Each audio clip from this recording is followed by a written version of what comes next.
Welcome to Brain in a Vat. So we have a wonderful returning guest, Eron Fasser. If you haven't watched this episode on the value of life, I suggest you go and watch it immediately.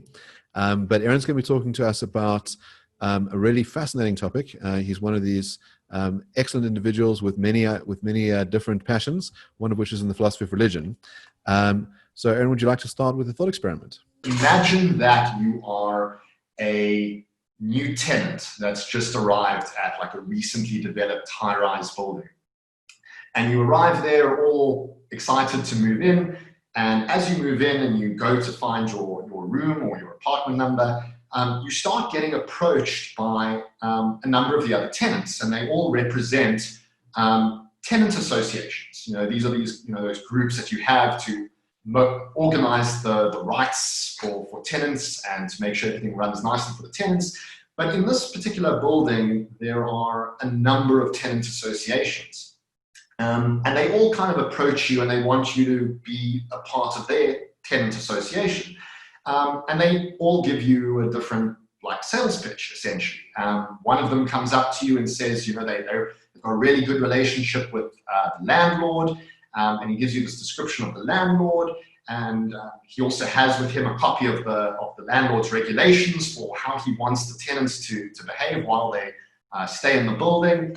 And he says, look, if you like our association, come and join us, and we'll make sure that everything's hunky-dory for you. And so it goes with each different tenant association comes to you, essentially making a sales pitch for why you should join their association. But the problem is that as you start to listen to these different tenant associations, you realize that they're all telling you very different and conflicting stories. So for example, one representative tells you that there's one landlord. Another one tells you that there's actually a committee of landlords. They also can't seem to disagree amongst themselves as to what is the nature of this landlord. Is it a man? Is it a woman?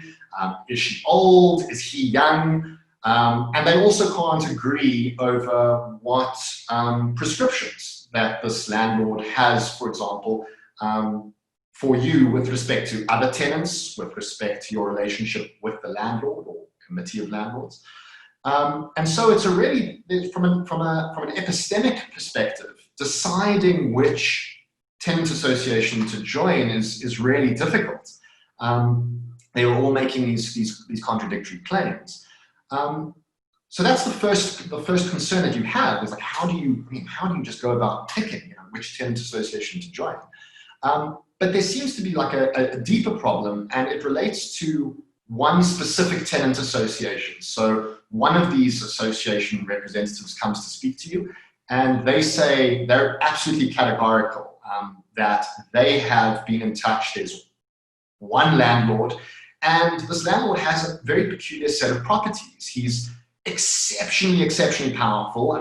He's the one that actually designed and erected and had the financial clout to build the high-rise building itself. So he's not just the landlord, he's in fact the developer and builder and designer of this building.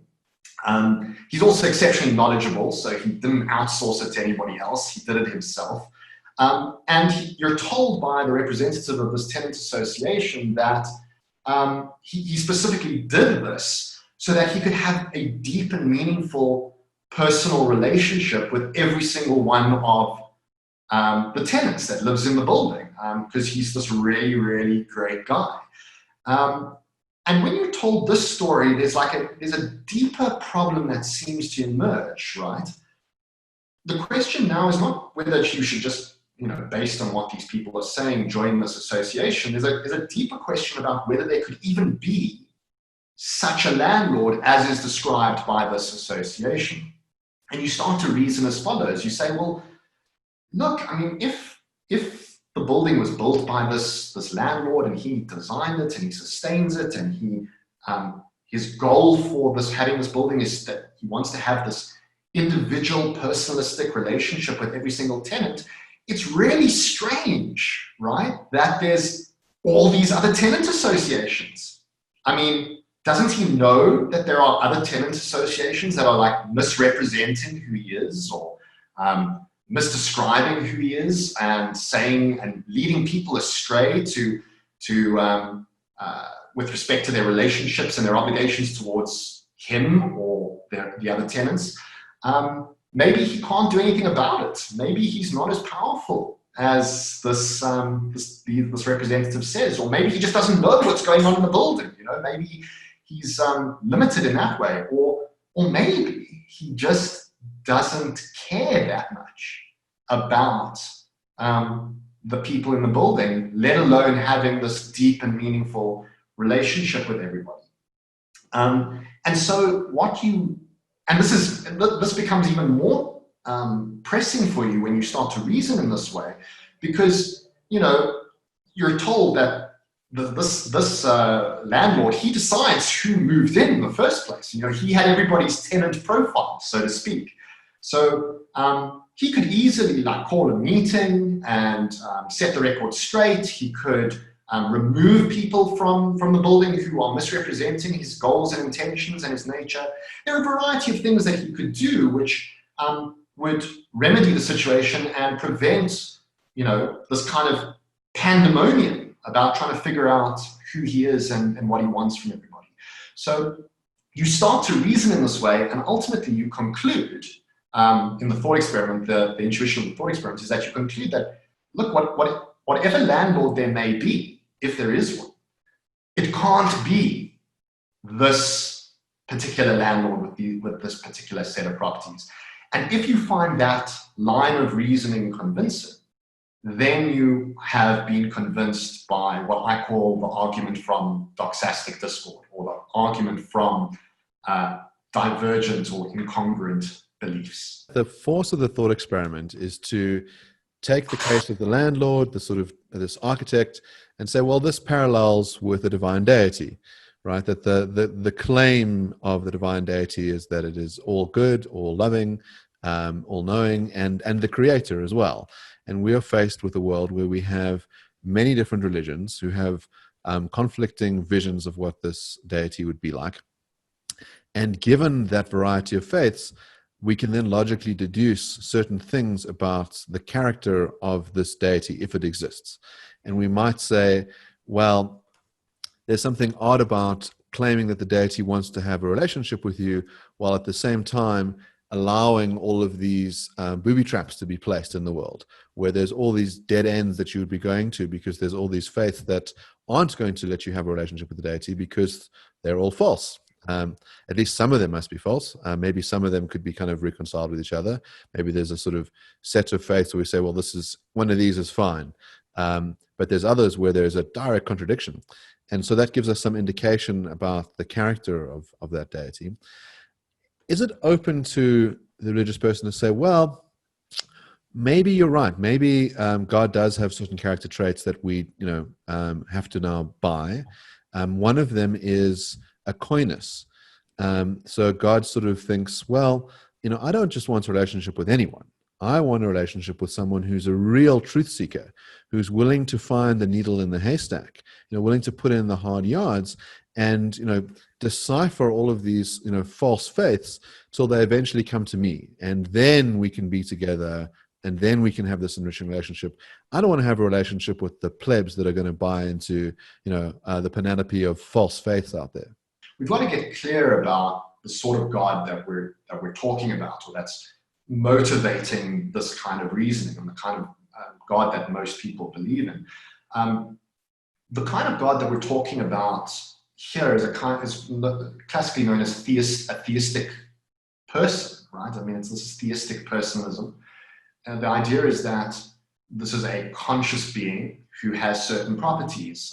You mentioned some of them, the so-called omniperfect properties: omnipotence, omniscience, and omnibenevolence.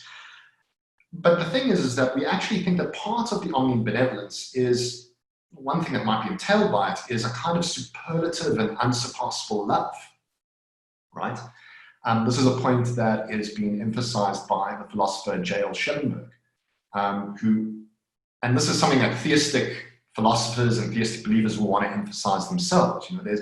We're not just dealing with, this cosmic dictator in the sky. We're dealing with an entity that has unsurpassable empathy, compassion, and concern for the created finite beings. In fact, the beings that have been created for this express purpose, to enter into this very important and very crucial relationship with this deity, right?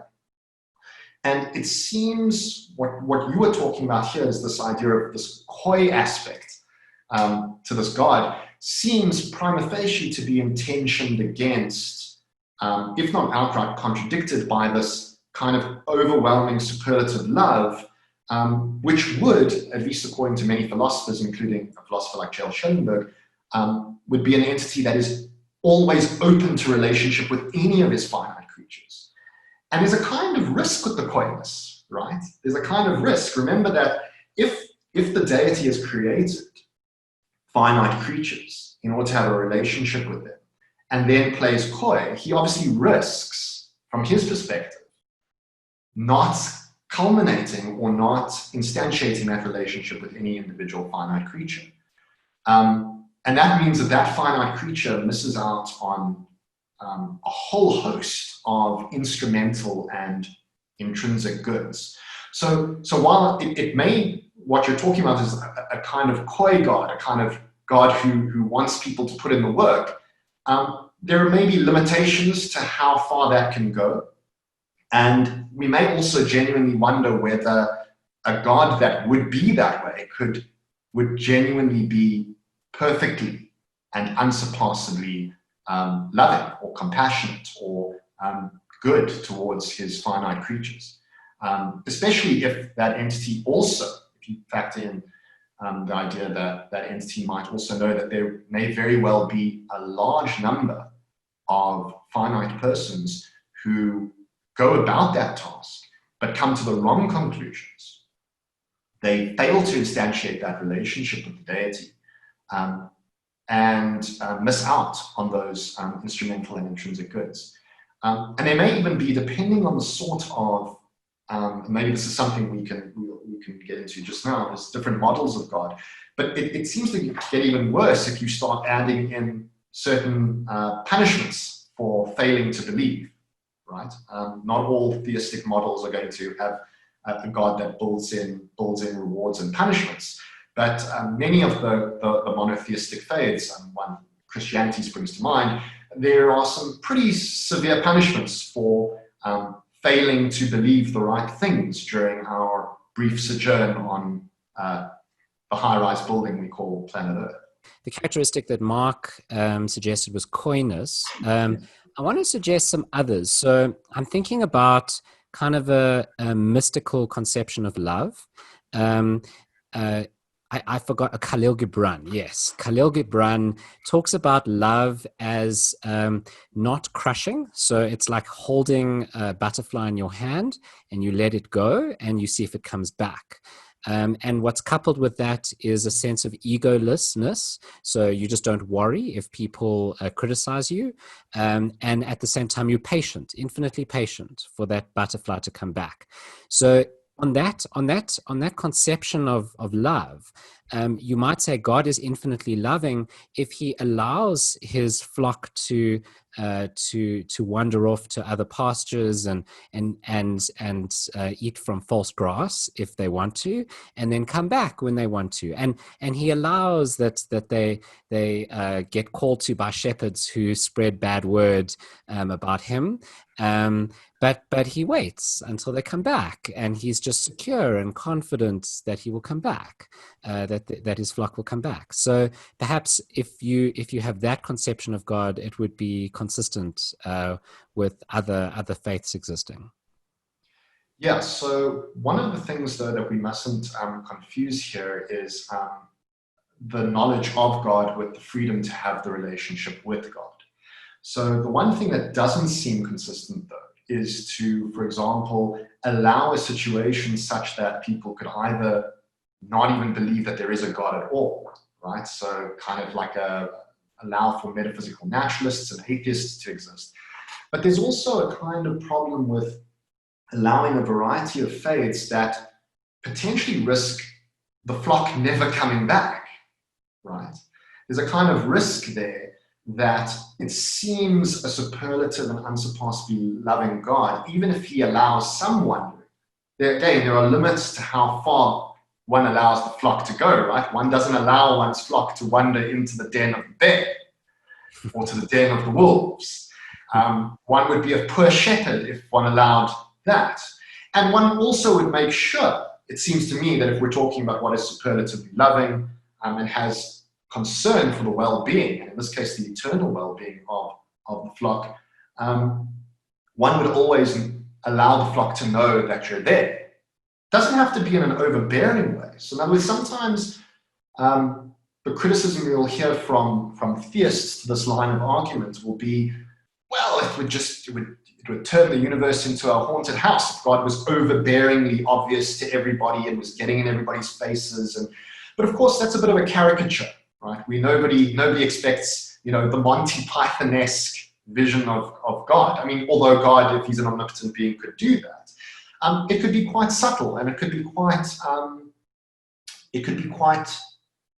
percipient and quite sagacious and quite compelling to each individual in a way that wouldn't leave doubt that, for example, he exists and that he has the particular nature that he has, and he has certain expectations, and still leave open a vast space for the members of the flock, so to speak, to choose to respond to that. But that's not the situation we find ourselves in. Right? So I suppose your argument, I think, can give us indications about what the nature of this being could be, but it doesn't strike me as an argument that shows that that being doesn't exist. So we might, for example, it's perfectly consistent to have the low-key trickster God who says, wouldn't it be hilarious if I put all these like false religions out into the world, which are all absolutely batshit crazy, and people are going to fight with each other and kill each other, and argue about how many angels are dancing on the head of a pin, or how many aliens were driven into volcanoes by like Lord Xenu. It's hilarious, and I put this thing into motion, and I just sit back gleefully and I watch, and then maybe I get bored with my toy and I go and do other things, and I stop caring at all, and then I check back in. Like, all of that is perfectly consistent with the world that we live in. In other words, it might just be that the kind of God that does actually exist isn't a very nice guy, but might very well have been the creator of the universe and set the worlds in motion. And that's the God that we happen to have. Yeah, no, you're absolutely right about that. So the thing to notice about this argument, this line of argument from Toxastic Discord, is that it shares many parallels with other classical axiological arguments. So the most apparent one is the argument from evil, and the other one is the argument from non-resistant non-belief, which has been most rigorously defended by J.L. Schellenberg. Now, one natural response to this line of argument, of course, for the believer, is to say, well, the kind of God you're arguing against is not the God that I believe exists, right? So in other words, there are different there are different conceptions of God. This line of argument, though, seems to me going to be quite powerful against what's known as the Anselmian conception of God. And the word Anselmian comes from the theologian and philosopher St. Anselm, who is well known in the Christian tradition, who described God as the greatest conceivable being, right? And the greatest conceivable being, so the tradition goes in philosophy and theological circles, is one which has all the perfections, right? That's the classical account. So God is this being who has a whole host, a constellation of properties, and there are great making properties, and a number of those properties are the ones that we've spoken about, like omnibenevolence, omniscience, and omnipotence. Now, of course, that's just one particular strand of theism, right? If one is prepared to abandon one or some, or perhaps even all of those properties, then of course this line of argument finds no purchase. But then again, that's not a weakness against the argument. In fact, in many respects, one might say that the argument is doing its job, right? It's forcing the theist, in many respects, cut his God down to logical size, right? It's forcing him to say, look, if you want to maintain that there is such a being, there's an intellectual price tag, right, that has to be paid. There's a premium that has to be paid. And this is where most theists will want to push back a lot, and they'll want to neutralize the force of the argument while still maintaining that there could be this being. In other words, that the states of the world with this Toxastic discord and with all of its varieties is, as philosophers might say, compossible with the existence of this sort of deity. And there the debate is going to rage about whether there is this logical contradiction. I myself am personally persuaded that there is a logical tension there that can't be resolved in favor of theism. But even if I were to say, for example, concede, which I don't, that there is no incompatibilities. In other words, you can construct a logically coherent story where the world is as it is with all the doxastic discord, and there's a God with all these properties. It nevertheless is a feature or a datum that fits much better in a atheological paradigm. That is to say, a paradigm that doesn't hold to this conception of God. But if you're not prepared to have that debate, then one easy way to escape the force of the argument is just to say, yes, that's not the God I believe in. The God I believe in isn't that concerned actually with the well-being of conscious creatures. Or the God I believe in, while being very powerful, isn't omnipotent and can't do, for example, all that is logically possible. Or while he's very knowledgeable, there are constraints on his knowledge. And if you relax any one of those properties, you may escape the force of the argument. So this is an important point, that atheism is not the same thing as naturalism, right? So naturalism is a much stronger thesis that would rule out the existence of the supernatural to occur, right? Just as across the board.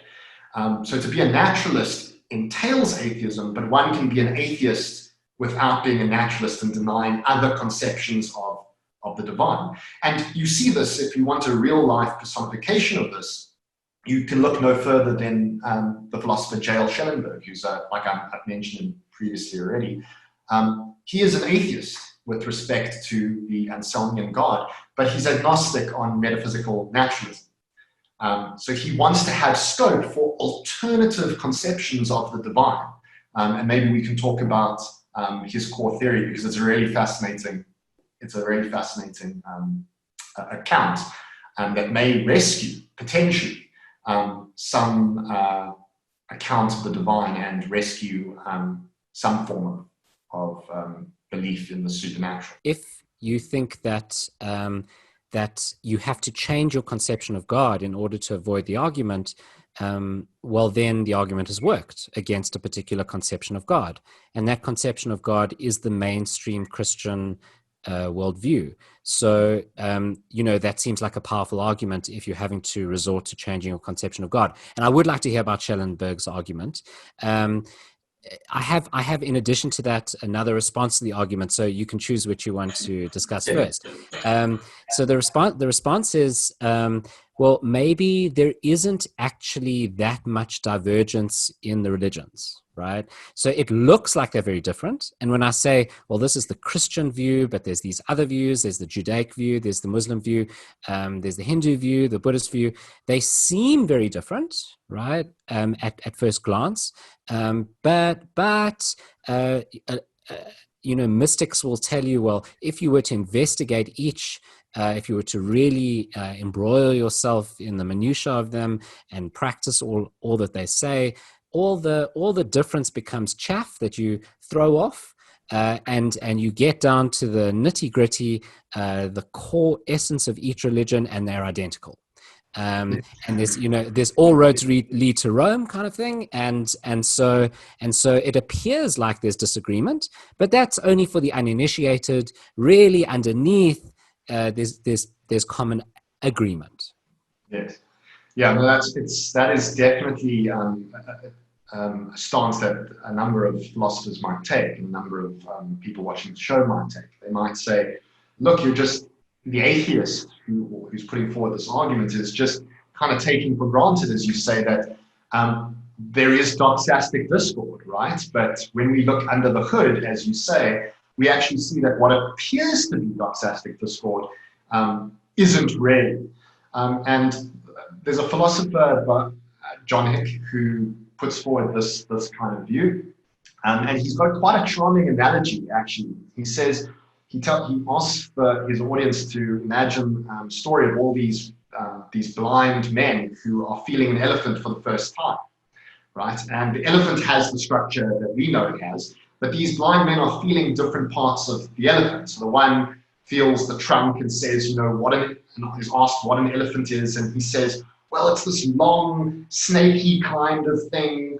And then somebody's feeling the leg and asked what an elephant, he says, no, it's actually this really thick tree trunk kind of object.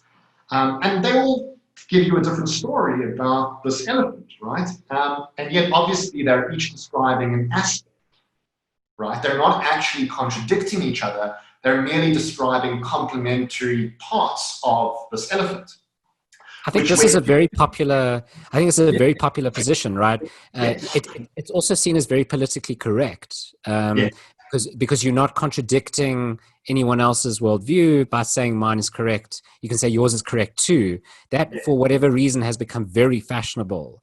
It's very unfashionable to say, well, there's only one correct view and the rest are incorrect. Yes. So what you're pointing towards is the debate that rages between one could say exclusivists or pluralists. So an exclusivist would be encapsulated by, there's a really great Latin phrase from Christian tradition, extra ecclesiam nulla salus, which translates as outside of the church there is no salvation. And it really captures the idea that we've got this truth, and everybody else is quite literally be damned. And that stands in contrast to this more, what seems to be tolerant view, which is this pluralistic view that no one person has the truth. You've got all these competing traditions that are giving you partial visions or partial participations in the divine. And it is a very popular, as you say, it's a very popular view. It's very popular amongst Gen Z and millennials who don't want to offend other people. But the problem is that taken on their own terms, it seems to require, in the first instance, a huge amount of revisionism, right? I mean, that's like a strike right there. You must remember that in the story about the blind men feeling this elephant, they were asked what an elephant is. And in each case, they give contrary descriptions of what an elephant is. None of the blind men themselves take themselves to be giving complimentary accounts. From their own likes, they are themselves giving you an account of what an elephant is. And they can't all be right on that point. And in fact, they're all wrong as to what an elephant is, right? So from the worldviews of the Christian, or the worldview of the Muslim, or the worldview of the Orthodox Jew, they don't take themselves, to the extent that they are Orthodox adherents, to be giving partial visions. They take themselves to be giving univocal accounts of what the divine is. The further thing is that one might think that what is actually achieved if this is in fact the case? Remember, the concern here is not to decide who has the right vision for the atheist. The atheist is just pointing to disputation over the nature of the divine.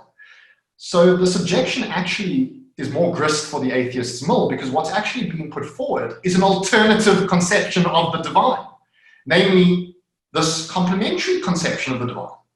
But that just adds to the discord. Now, amongst all the competing traditions who are exclusivist, I now also have to take into account this non-exclusivist view as the competitor. Which one is right? Are the exclusivists right, or are the pluralists right? So far from putting water on the flames, it seems to only have fanned the flames of Toxastic discord. So more grist for the atheists' mill, as I see it.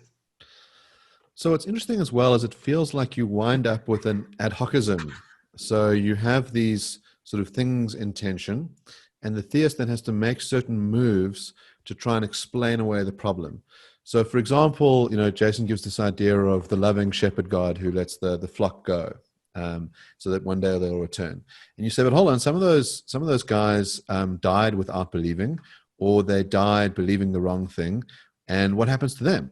And so then you can say, well, they get reincarnated. God gives them another go. They run through the simulation again and again and again until eventually everybody winds up having this relationship with God. And then we can sort of see, well, now we have this loving deity and it's fulfilled its promise. But I've had to now add in an extra supernatural move, which is that there's reincarnation now. So not only do you have a deity, you also have a life after death ad infinitum. And again, we have no evidence for this. And so it seems like a lot of the tensions that result have to get solved by stranger and stranger moves. And if you want to kind of, let's say, minimal account of reality, you want to say, look, I only want to believe in the things that I have to. I see no evidence for pixies and goblins and fairies and that sort of stuff, and maybe they exist, and it would be really nice and magical if they did. But without any evidence for it, I'm not going to start positing them to start solving problems. And humanity has a history of positing supernatural entities to solve problems. So you say, we're having this drought. So if we dance in a particular way, and it rains, well, that must be because there's a rain god, and so we were able to sort of induce the rain god to make it rain. And, if we do this other thing, then the sun god will do this. And so we posited all these different supernatural entities, to sort of explain away things because we didn't have a good theory for it.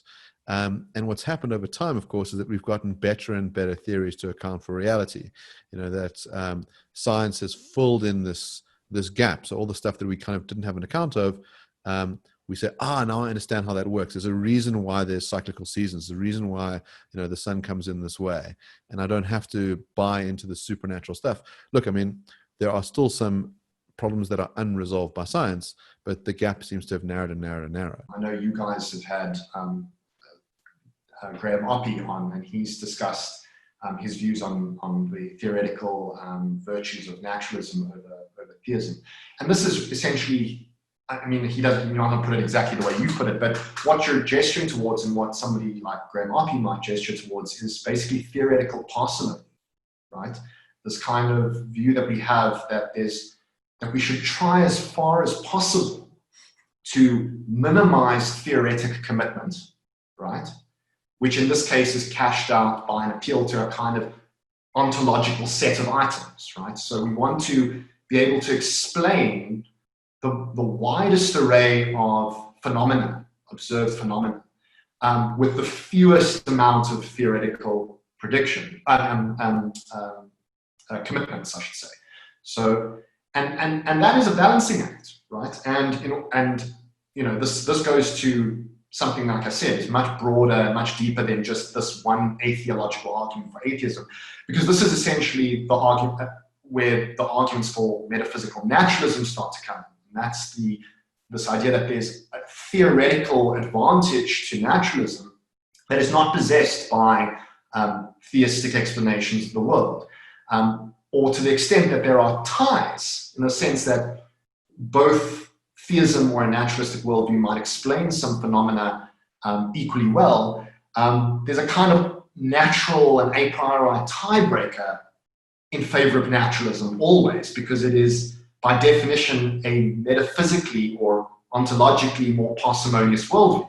I mean, after all, on naturalism, you've got just one category of reality, right? You've got the natural world. Now, of course, there's debate about what constitutes the natural world, and different philosophers are going to have different accounts of that. But it's broadly speaking, as a first pass, it's going to be something like space, time, matter, energy, composite items that are made out of those fundamental parts, perhaps other universes that science tells us might exist. Those could all form part of the natural world. And then you've got this kind of especially if you're a theist, you don't just have the natural world, you've got the natural world and this other thing, right? Which is of a different, it's not just like another item, it's of a different ontological category.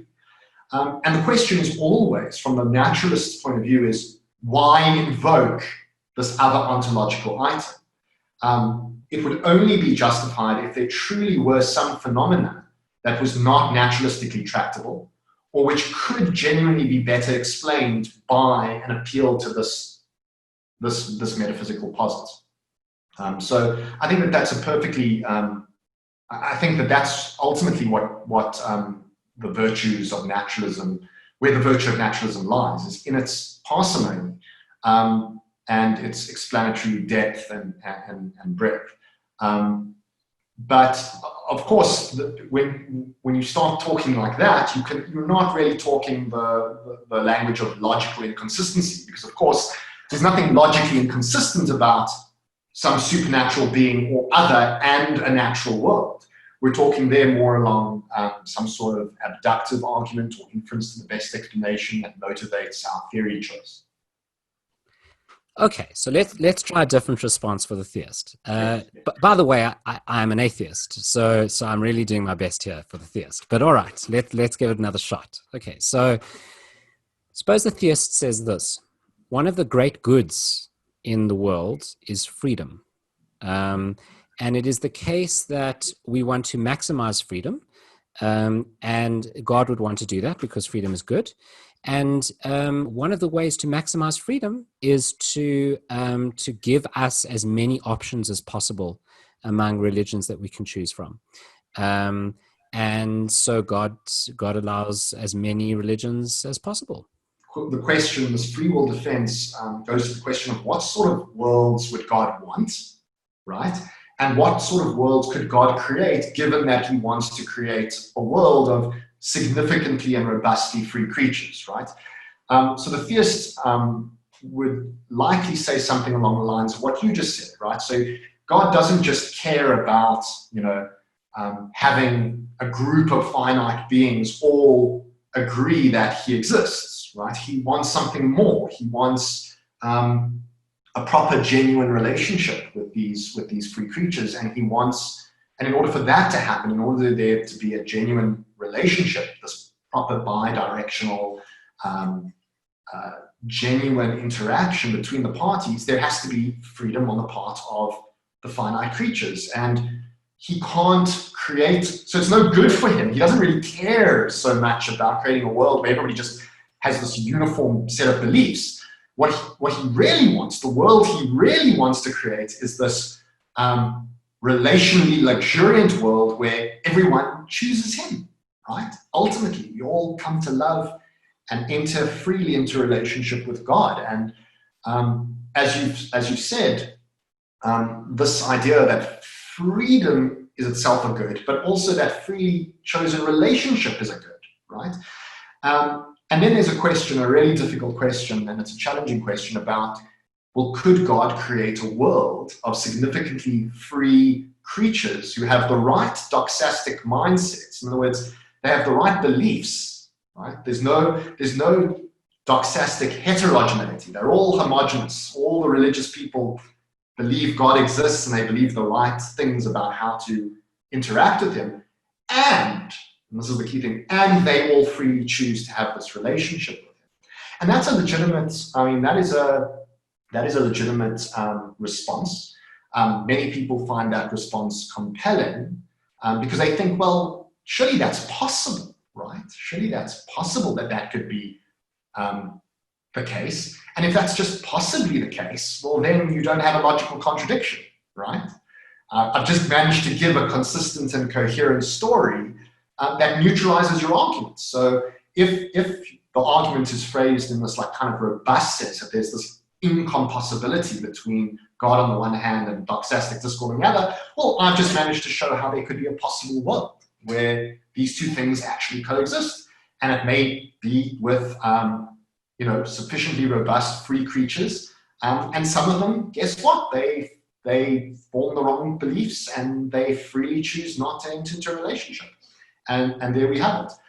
The atheist is not obviously without his resources in response to that. The natural, well, there are a number of responses. The first is that there are a number of assumptions with that that defense that might be offered on behalf of theism. One of them, of course, is an appeal to free will, libertarian free will, which is itself as you guys will know, a very, very contentious topic in philosophy and in metaphysics. There are many philosophers who don't think that metaphysical libertarianism or robust free will is even logically coherent. So, of course, if they're right, then this kind of robust freedom that the theist wants to appeal to is not itself a logically coherent or consistent concept, in which case neither God nor any creature that he creates can have it. So that would be one way to diffuse that argument. Right. I mean, just before you go into a second defense, we just interviewed Mark Leon on free will, and for those who haven't watched that episode yet, we recommend it. And what he's a proponent of compatibilism, right? So compatibilism is the view that it's possible for the world to be determined, and yet your actions are free. And so you can imagine a world, just to boost your defense here, where God determines the world in such a way that there are multiple religions, but everyone chooses. Well, this doesn't boost your defense. This is an objection to your defense. That God could create multiple religions, but it just so happens that He chooses that everyone, that He sets up the deterministic chain that everyone lands up choosing His. No, but but that's not consistent.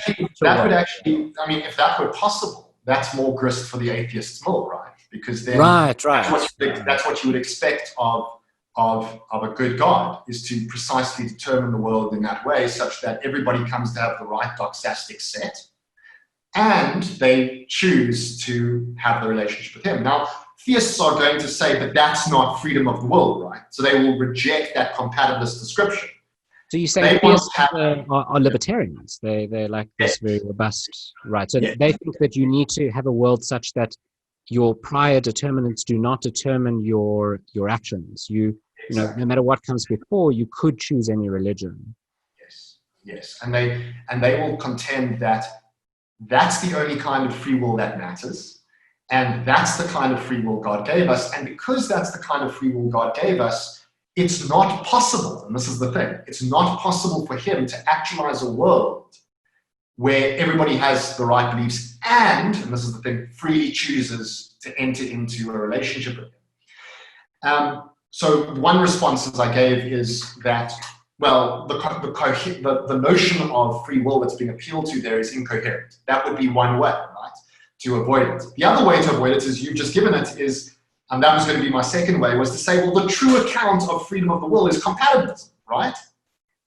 If compatibilism is, in fact, the true account of freedom of the will, and there's no logical inconsistency between being determined and being free, well, then God could have done that. And He would have, and given that, well, clearly that's not the world we live in, then God can't have those properties that we wanted. And the third move, before we get to a more radical move, the third move is to actually question the axiological judgment that is being put forward here by the theist. The theist is assuming, maybe not unreasonably, but there is an assumption there about the value of freedom of the will. Not just that it is valuable, but that it is sufficiently weighty to outweigh any bads that might befall creatures who don't choose God. Right? By axiological, you mean like about value, right? Yes, of and relating to value. So there's a value judgment that sits at the core of this defense, right? One, that free will is valuable, and two, more importantly, that it is sufficiently valuable as to outweigh any possible harms that might befall creatures that don't choose God. And while that might be common among certain people, it's not at all obvious, at least not to me, that freedom of the will outweighs everybody having a relationship with, the divine ultimate of all reality, right? Even if they're determined to. It's not at all obvious to me. So more philosophical work has to be done there. But what I would say is that this objection that you just raised and that we've been fleshing out here definitely has appeal to a lot of people. I mean, so I think we've got to grant that it really touches on a number of pre-theoretic intuitions that we have about the value of freedom, about the importance we place on it in our lives, the value of freely chosen relationship. And it does, on first blush, seem consistent. So if we're not going to take any one of those other problems and push those problems, all of which are very substantive themselves and very contentious, if we're going to, let's say we're not that sort of atheist, we want to grab the bull by the horns, so to speak, I think the way to do it is to basically argue that it is possible for God to have robust freedom of the will and ensure that the entities that are created freely choose to enter into a relationship with him. And that is a very contentious claim. It will be hotly disputed by theists, but I think that it is, in fact, possible and feasible.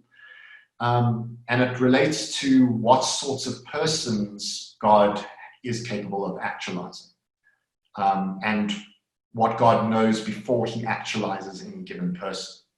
And it relates, it starts getting very, maybe we can pursue this, but it starts getting a little bit complicated because it ties into the possible persons that God could have actualized, and God knowing in advance of creation what each individual person who he actualizes would come to believe and freely do on the basis of those beliefs, what are called the counterfactuals of freedom. And on a particular model of God's omniscience, God has knowledge of all the counterfactuals of freedom, which are all the counterfactuals about what free agents would do in any given situation they found themselves.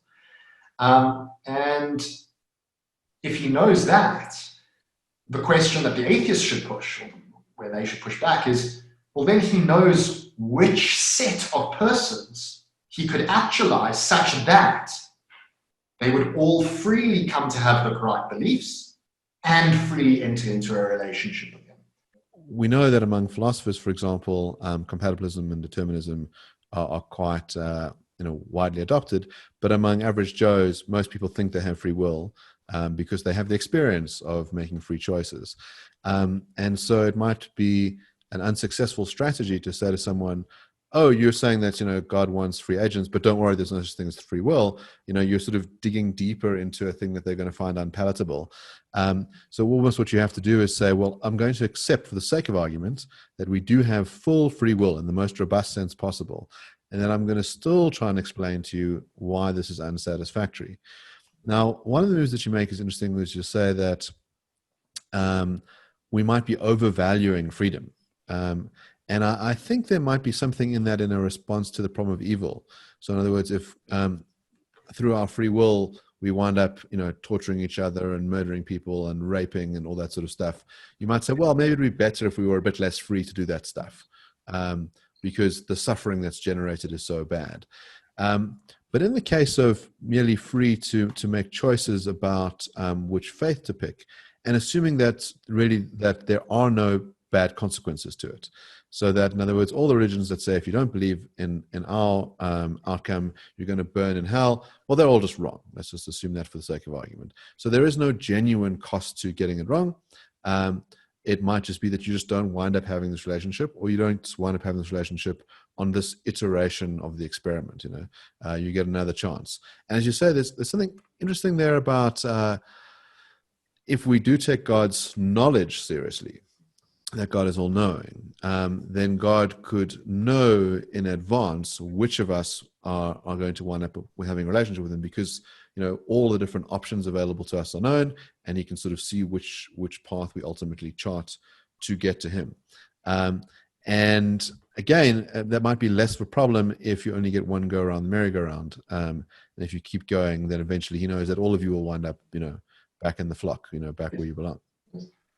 Yeah, it's I mean, the permutations are really endless if you start changing the models of God, right? I mean, there are other models of God's omniscience. I mean, I put forward now like one model of God's omniscience, which is known as Molinism, which is where God has this knowledge of these, he has what's called middle knowledge, which includes this knowledge of these counterfactuals, particularly about what free creatures would do in any given circumstance.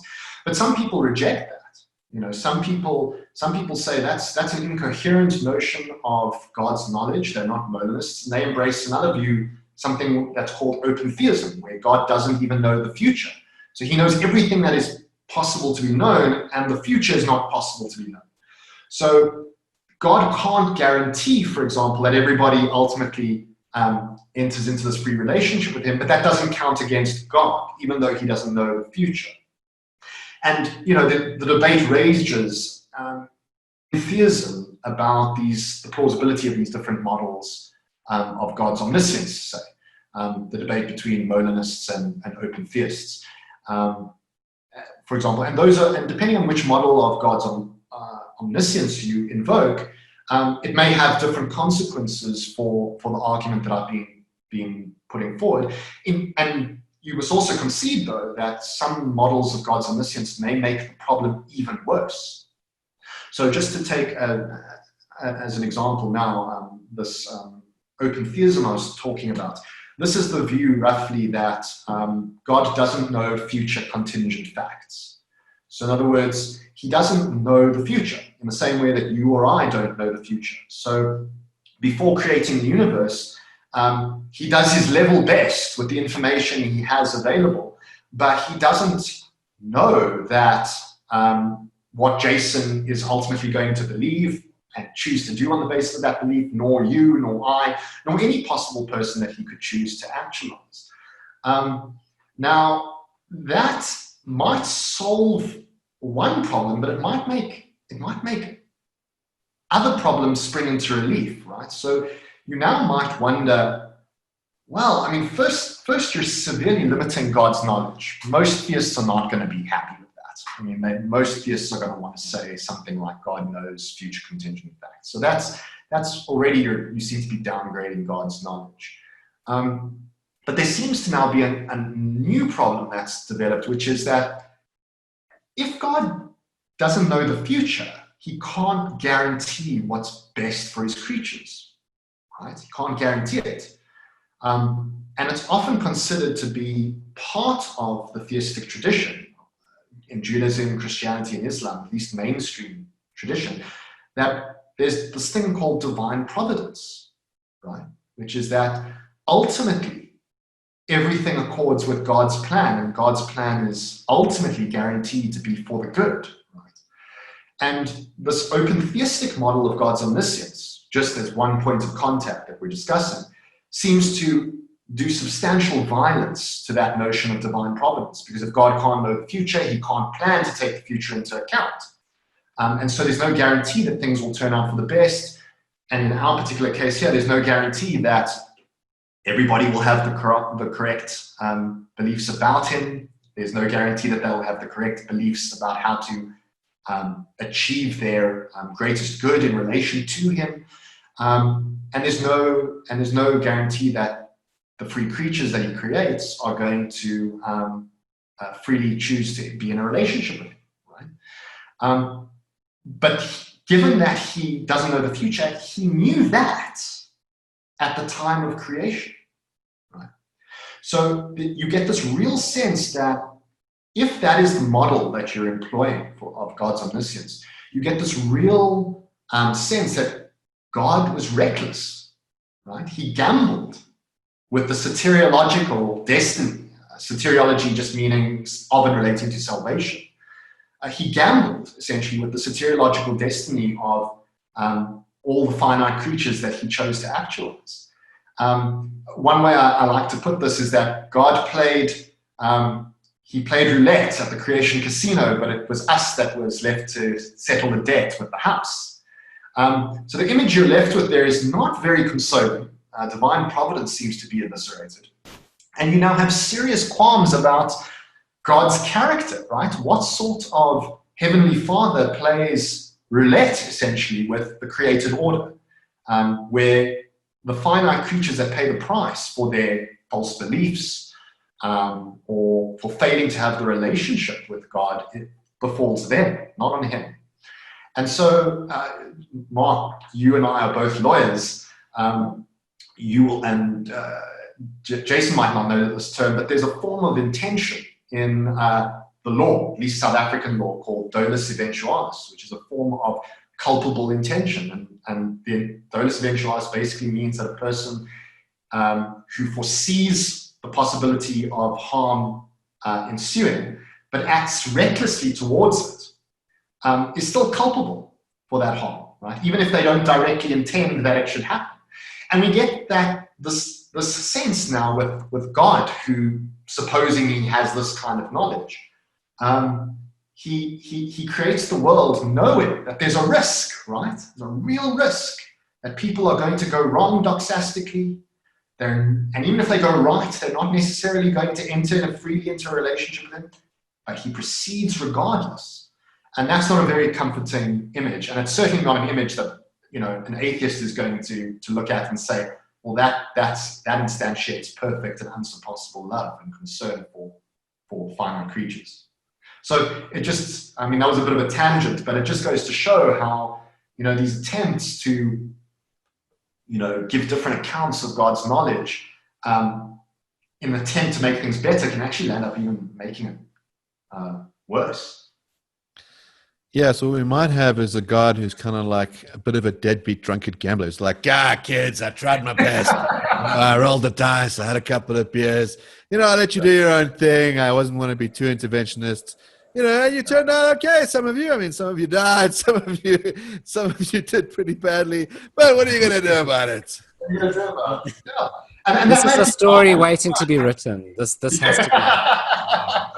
And that might be fine for somebody who says, look, the God I believe in is he's a bit of a reckless rogue, and I'm okay with that. Then, of course, the argument I've been putting forward is not going to cut any ice with that sort of God.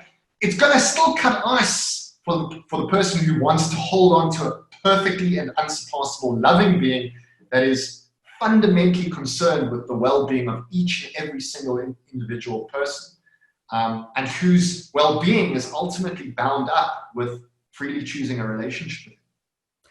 Okay, so I'm very curious about something. So you mentioned Schellenberg's account earlier, and I'm curious to hear what that is. But just before you give it, so I imagine there's a very interesting challenge here, right, for the theist. So in responding to your argument. So the best type of response, as far as the theist is concerned, is one which keeps his version of God, but still maintains his existence. So, in other words, shows somehow that his version of God doesn't suffer from this problem. Then the second best option is to say, I'm going to alter my version of God slightly, right? If you alter it too much, well, then it's so far divorced from what I originally believed that it's no longer my religion anymore. And so, it's a solution that throws the baby away with the bathwater. The theist wants the smallest possible change to his view to solve the problem.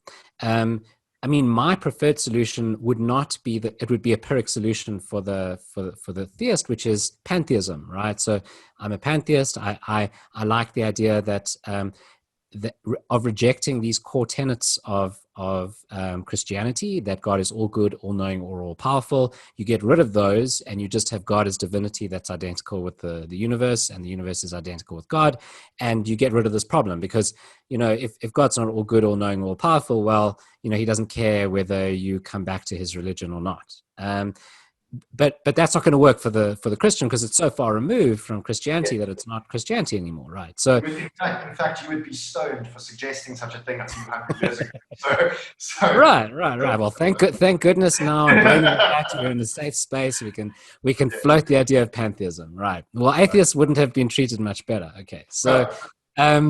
So now, what is Schellenberg's solution? Is it? Yeah. So to be clear about what Schellenberg's solution is it's not a solution to this argument. Remember, because Schellenberg is an atheist, so he's got his own argument called the argument from non-resistant non-belief, where he points out that there's an incompatibility between a certain kind of believer, a non-resistant non-believer, and the existence of this omniperfect being. So for that reason, Schellenberg, if you read his work, Divine Hiddenness and Human Reason, which is his landmark text from the 90s on that, and his more recent book, The Hiddenness Argument, Philosophy's New Challenge to Belief in God, he lays out in the most rigorous form between those two books his reasons for being an atheist, which is his argument for non-resistant non-belief. But he doesn't want to throw out religion. So in other words, what he wants to do is he wants to salvage the notion of religion, even if theism is false. Right? So that, and by theism, we mean this view that there's this personal being that is conscious, that has all these wonderful omni attributes, right? So part of his project is to salvage the baby of religion from the bathwater of theism, right? Chuck out theism, but salvage what might still be rational, right? And he's got this wonderful view, which I really like, because I think it gets to the core of what religion is about. And he's got this great term, which he defines as ultimism. Right? So ultimism is a very minimalist thesis, but it has really interesting entailments if it's true, right? And he sees ultimism as essentially the core of all religious belief, right? And ultimism has three theses, right? So they're very minimalist theses. The first is that there is an aspect of reality that is deepest. So it's what you can call it the metaphysical thesis, right? There's a deepest level of reality, right? Secondly, that this reality that is metaphysically deep, so in other words, it's like the deepest explanatory fact for why anything, so to say, is also simultaneously an axiological ultimate. So we defined axiology earlier as of and relating to value. So this reality is not just some deep explanatory fact. It instantiates and expresses ultimate value, right?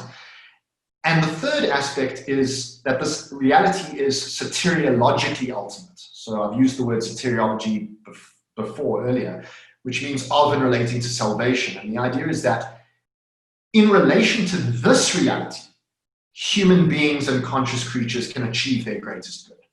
Right? So ultimism is this, and that's all it says, right? It's that there is a reality that is metaphysically ultimate, axiologically ultimate, and soteriologically ultimate. And then he says, well, that could be true even if theism is false. So in other words, he's got this really great phrase, which is that theism is ultimism with a face. Theism is just a personal ultimate reality. God is supposed to be metaphysically ultimate, axiologically ultimate, and soteriologically ultimate, but is conceived as a person. But of course, that could be false, even if ultimism is true, right? There are many different ways, he contends, to flesh out ultimism. And he thinks that we're at a very early stage in our religious and metaphysical musings, and that even if theism is ultimately false, or perfect being theism, at least the sort we've been talking about, it's far too soon to rule out ultimism. And it's for this reason that he's also agnostic about metaphysical naturalism, because metaphysical naturalism, if true, denies the existence of this kind of reality, right? It denies that there is this transcendent reality above and beyond the natural order,